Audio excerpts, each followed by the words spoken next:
You know, rites of passage in our culture have really, I think, gotten lost, and I think many people suffer from not knowing who they are at a particular stage in their life. And you know, the value of a rite of passage is meant to shift your identity and place to its new location, so that you can think differently, orient differently, respond differently to the world around you. And you can't just do that yourself. And I think what we have really work to do is to take people for 7 days and make it feel like a lifetime, or we step outside of time and you're stripped away from all the things that you identify with as you, and saying they don't matter anymore. What matters now is who you find yourself to be in this new condition.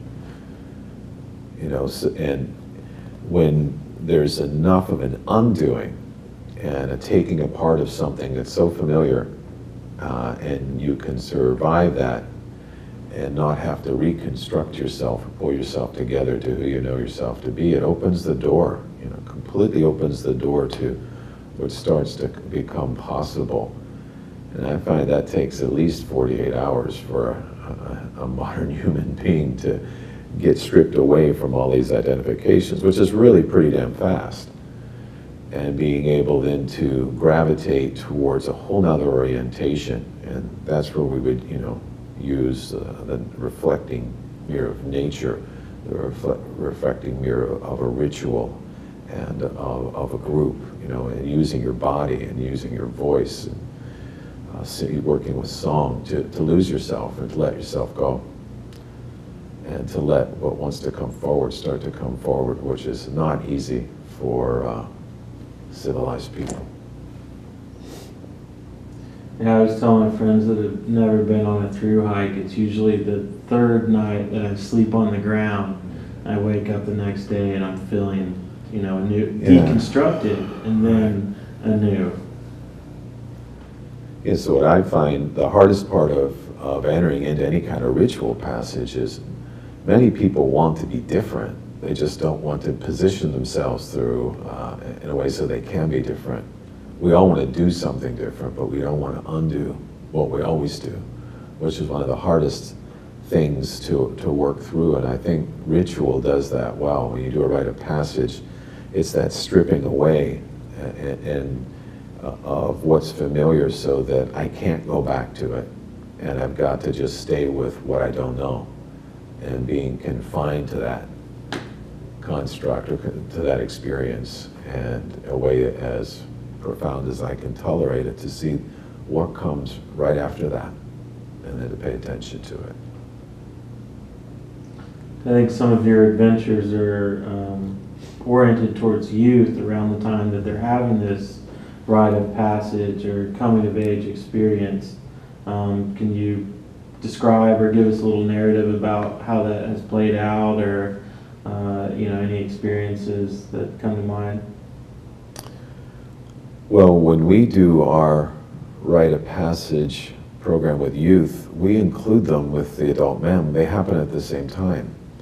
And they're both with themselves as 13 to 16-year-old boys or girls, young men or young women.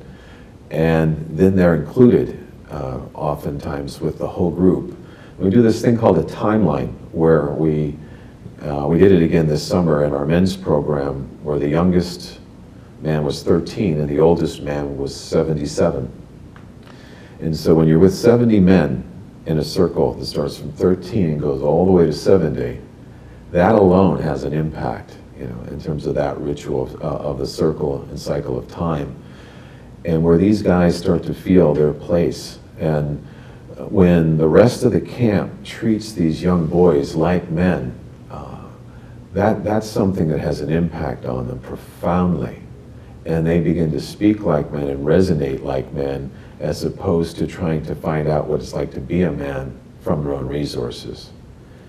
So I think these are the kinds of rituals, these intergenerational rituals that can happen in families, or broken apart in families don't have them, where you simply get to feel yourself as a man among men when you are no longer a boy among boys.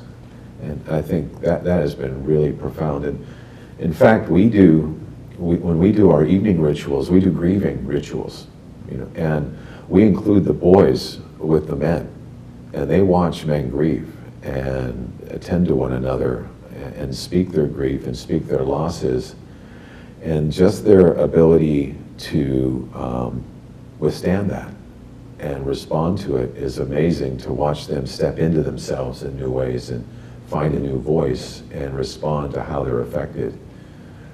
So for us, one of the most important things about including young men into a coming of age is their participation, not just watching.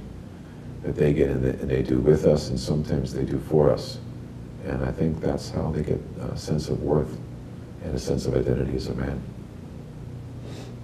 It seems like such a ritual would give them a better sense of time too, and the conscious evolution of an individual. If you're standing in a circle with men or women aged 13 to 70, you can kind of see yourself in each position of life there. You get an idea of the microcosm from the macrocosm, the culture at large. I find that interesting. You do, and and then you can ask questions of each other and make comments to each other across that. And it's interesting to see.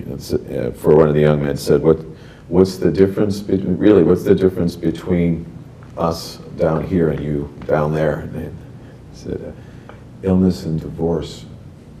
So losses, if you live long enough, you start to suffer losses, and that, like I said, feeds into our grief ceremony that we do, and where you literally introduce boys to the way men handle their interior lives. And one of the lines of Campbell that I always remember is, if you want to help this world, you teach someone how to live in it.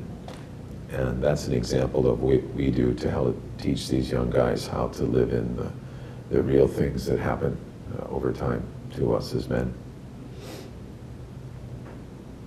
And I'm sure these journeys have the effect too of resonance, where they carry it with them. They embody these actual experiences, that they have, and which has more of an effect, or is more effective than simply reading or watching a documentary may have.